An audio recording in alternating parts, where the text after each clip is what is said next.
Hey everybody, and welcome back to Slasher Quest, the show where I take you on my journey through the 1980s slasher movie catalog, one film at a time. Last time we talked about Just Before Dawn, a golden era slasher that really deserves more credit than what it gets. And I thought I would kind of stick with that, like movies that deserve more recognition. So I thought this week we would talk about 1986's April Fool's Day. I have it here on Betamax. Um, yeah, definitely a polarizing entry because of some of the stuff it does, little diversions, little twists, and everything like that. A fun little movie. So, without further ado, let's just jump right into it.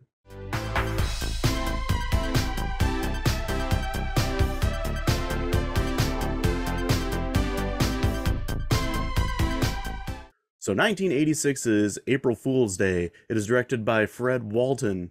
The plot for this one is 9 college students staying at a friend's remote island mansion begin to fall victim to an unseen murderer over the April Fool's Day weekend. But nothing is as it seems. Kind of interesting take on a slasher movie. It's rather different from a lot. There's a lot more comedy in it. This is You really get a feel that the cast like really enjoyed working with each other. The fun they had, some of the jokes are pretty funny, and it's you get like your typical uh, dumb April Fool's Day pranks with whoopee cushions and dribble glasses and all that kind of stuff. But really, what happens in the movie isn't anything you'd really fully expect, and it really caught me off guard the first time I saw it. Let's just jump right into the cast. We got Deborah Foreman as Muffy, Amy Steele from Friday the 13th Part 2. She plays Kit. We got Griffin O'Neill as Skip. Uh, Clayton Roner, who I remember from the movie Just One of the Guys, which is not a slash movie, not a horror movie, but it's a pretty good 80s teen comedy. He plays Chaz. We got Jay Baker as Harvey, Tom Wilson, who you might remember as Biff from Back to the Future. He plays Arch. And then we also have Ken Olant. I'm probably mispronouncing that name. I'm not the greatest with names. I can't remember character names. You guys all know that. And he plays Rob. Like I said, this movie has got a fair amount of comedy in it. So I mean, it kind of makes sense, that they threw in Tom Wilson from Back to the Future. A guy that has really good comedic timing. You just love to hate him. Not He's not so much Biff in this one, but he's still like the jokester kind of jerk in this as well. We get this group of friends. They're on this boat and they're going to this island of their rich friend Muffy. I mean, it was the 80s. What rich teenage girl wasn't named Muffy or Buffy? And we'll get to Buffy later. But it starts off with these random pranks. Like one guy throws a knife and like, oh, it goes into the guy's stomach, and oh, he's just joking around. And it's just one thing after another. You don't really know what's real or what's not. And that's kind of the theme of the movie itself. And it really only makes sense with, the title April Fool's Day. Once they get to the house, strange things start happening and people start getting picked off one by one. One thing with this is a lot of the stuff is like off screen and it's just like somebody discovering bodies. Usually I wouldn't like this in a slasher movie, but the way this one is kind of formulated with more of a comedic edge to it, it is more entertaining than something like, Scream from 81. I'm going to bring up that movie a lot because there's so many things that one did that I didn't enjoy. um, Most of the deaths in that one were off screen, but this one handles it way better. I guess, like I normally do, let's get into the kills. We got Skip. He gets decapitated off screen. Arch as well, who's Biff from Back to the Future. He also gets decapitated off screen. We got Nan, gets throat slit off screen. We get Chaz, the guy from Just One of the Guys. He gets stabbed in the groin off screen, which ow. Anytime there's groin stuff or eye stuff, I always cringe, especially eye stuff. Then we get Nikki. She gets stabbed off screen. Harvey gets hung off screen, and then Muffy, um, she gets decapitated off screen. And then you're probably wondering who's the killer in this whole thing. Well, it's one of those movies where it's like, oh, they have an evil twin, and it's Muffy's evil twin, Buffy. At this point, when I first watched this movie, this is probably like my fourth or fifth time watching this. The first time I watched it, I was like, this is dumb. Where they're playing the evil twin approach, and like that never works. It's so like played out and cliche, but that's really not the twist. The twist is that Buffy is actually Muffy. uh we have like Amy Steele's character and Rob are the quote unquote two final people, so Amy Steele again is the final girl. She's fighting for her life and everything from the evil Buffy, but she finds out the whole thing was one big elaborate April Fool's prank. She walks into the dining room and all of her friends are just standing there waiting for her, and they shout April Fools, and she just like yells at them like believably. So, just she thinks all of her friends are dead, and it's this big elaborate joke at her expense. At the same time, Rob is like desperately trying to get to her, and he's trying to fight his way out of a locked room. He shows up, and then he notices it's all a prank too, and just um, everybody has a good laugh. And the first time I saw this, I was disappointed because the kills weren't real.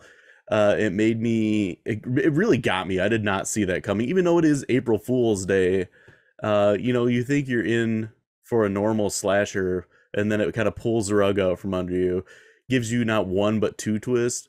Like you find out that Muffy's twin sister, Buffy, is a killer, but then you find out, oh, here's another twist. Well, Buffy isn't really real. It's just Muffy pretending, and it's all just a big joke. I know there's a lot of people that dislike this movie because of that, but then there's a lot of people that love this movie because of that. I guess I kind of fall in between. I like what it was going for and trying to switch things up, because at the time 1986 came around, the slasher genre was getting really stale. We saw more life breathed into it like in '84 when Nightmare on Elm Street came out, and they added that supernatural element.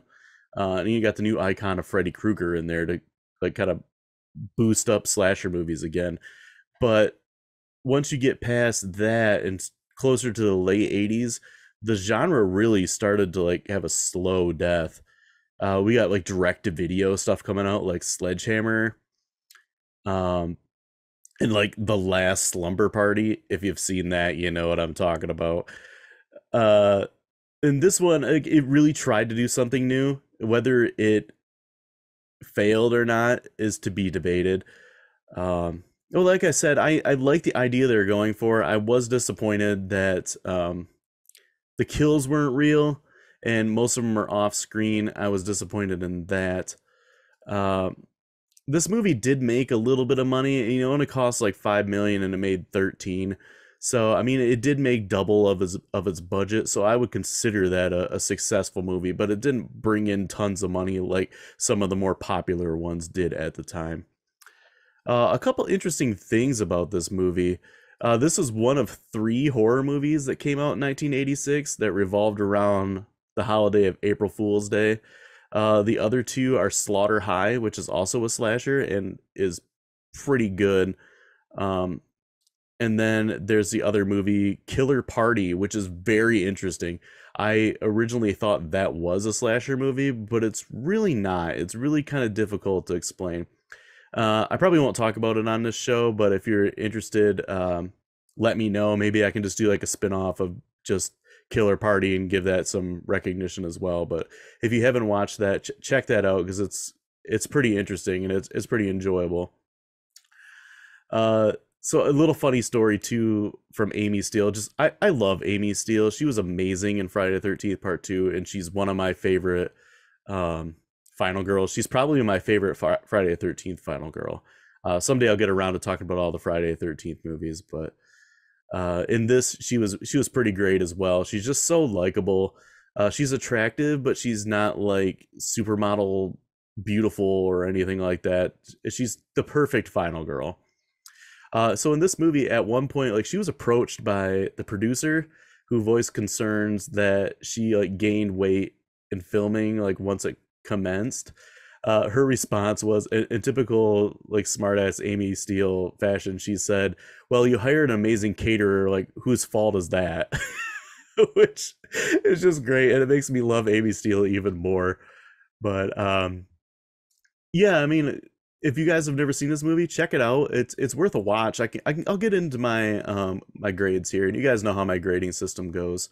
This one was a little difficult for me to grade because I do enjoy it, but there's some things that I feel like were kind of robbed. The kills being one of them, I didn't know really how to grade that because they weren't kills. But yeah, let's just dive right in. So the special effects I gave a 7. The stuff they had on there looked pretty good. It was, yeah, I've seen better. I've seen plenty worse. So a 7 I thought was solid. The acting I give an 8. I thought everybody did a really good job. At times, Deborah Foreman was a little wooden, but I don't know if that was like her character or whatnot. The plot I give a 7. It's, you know, it was an interesting twist on a normal slasher, but it wasn't anything like completely out of the ordinary that deserves more credit than what it is. The ending I gave a 6. I know there's probably a lot of people watching this that are going to be like, "Oh, he's an idiot for not appreciating it so much." But I, you know, it has grown on me some, but still at the same time, I don't know if it's just me, but with my slashers, I like to see uh actual kills. I like them formulaic, I guess, to a point. Bringing something new to the table is cool, but at the same time, I just kind of feel robbed for everything that happened. I had this lower, but I went back and changed the grade up even higher. So maybe with further viewings, it'll increase that. The killer I gave a 6 just because it's that, you know, evil twin, but she's really not an evil twin. It's just the same girl kind of thing. There was nothing like super new with that. The kills I gave a 7 because, you know, when they like discover the bodies and everything, it's pretty cool. The looks of them are pretty decent, and you know, everybody likes a decapitation, even though most of them are off screen. But I don't know, it kind of just fits the whole April Fool's joke that they were going for. The replay value I also gave a 7. It's enjoyable. The cast is great, the acting's really solid, and you know, Amy, like I said, Amy Steele is one of my favorite final girls. She's incredible in this. Super likable and just believable being the strong final girl. So that brings it all down to a 6.9. Like I said, I really enjoy this movie, but I kind of have to be like in the mood to watch it. I think if maybe some of the kills would have been real and they would have had another twist of, oh, we were playing a joke, but there's somebody crazy going around too, would have been interesting. Maybe would have boosted up a little bit more for me, but I mean, this is one of them. It really does deserve some more credit because it tried something new. Like I said, slashers at that time were getting really watered down. So I can appreciate that they tried something new. It might not be 100% something I want, but I do appreciate it. So if you're enjoying the show, give me a like, subscribe. You can follow me on Twitter now too. I'm at SlasherQuest. We also have at Rock Video Rental, which is the podcast I have with a friend of mine. We do talk some horror stuff. Mostly in October, we do marathons every single year. So if you guys are into that kind of stuff, check it out. We have a big backlog. We've been doing it for probably about 3 years now, something like that, with a wide variety of slashers that we've done. So if you guys are interested in that, check it out. Next week, I'm not quite sure what I'm going to do. Like I always say, I kind of just fly at the seat of my pants and see what we go for. I might post something on Twitter like I did for this and see what we get for votes. But until then, as always, be kind and rewind.